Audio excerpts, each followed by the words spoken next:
నమస్తే. నిన్న జగన్మోహన్ రెడ్డి గారికి పుట్టినరోజు వేడుకలు జరిగినాయండి. ఇంతకుముందు ఎప్పుడూ ఇలా జరగల జగన్మోహన్ రెడ్డి గారికి. ఈసారి అభిమానులు బాగా పెద్ద ఎత్తున చేశారు. చాలా సంతోషం. దీనికి మా పవన్ కళ్యాణ్ గారు కూడా జగన్మోహన్ రెడ్డి గారికి విషయం చెప్పడం జరిగింది. నేను కూడా చెప్పాను, కావాలంటే నా ఛానల్లో చూసుకోవచ్చు. మంచి పరిమాణం.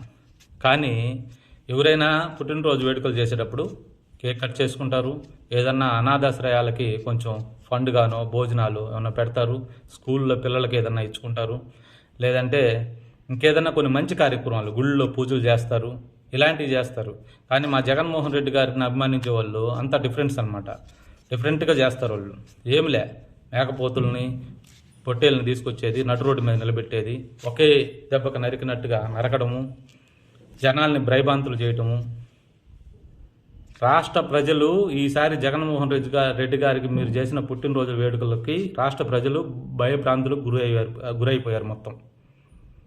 అంటే దానికి సంకేతాలు ఏంటంటే, మేము అధికారంలోకి వచ్చినా కూడా మా పరిస్థితి ఇలాగే ఉంటుంది, మేము నరుకుతాము, మేము తిడతాము, దమ్ముంటే రాండి, జై జగనానండి, తాడేపల్లి అది మన కరకట్ట గదలాలి, మాదాపూర్లో పవన్ కళ్యాణ్ గారి ఇల్లు కదిలిపోవాలి, అరవండి, అట్ట చేయండి అని ప్రజల్ని భయభ్రాంతులను చేశారు ఈసారి. ఇది కరెక్ట్ కాదు జగన్ గారు, మీరే ఆలోచించుకోండి. మీ పార్టీకి చాలా నష్టం ఇది. ముందు జనాలు భయపెడితే ఓట్లేరు, అభిమానంతో ఓట్లేయాలి.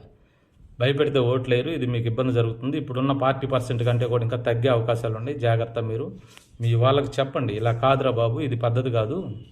ఎక్కడైనా రక్తదానాలు చేస్తారు, ఏదో చేస్తారు, మంచి కార్యక్రమాలు చేస్తారు. ఎవరైనా ఇదేంటి ఇది నరికేది, ఆ రక్తం మీ ఫోటోల మీద ఇసి చల్లేది, ఏం చేస్తున్నారు? ఏదైనా దేవుడి దగ్గర బలిచ్చుకుంటారు ఆటల్ని, మీ ముందు బలిచ్చేది ఏంటి? ఎంతవరకు కరెక్ట్ అది? ఒకసారి చెప్పండి, బాగుంటుంది. ఇది కరెక్ట్ కాదు.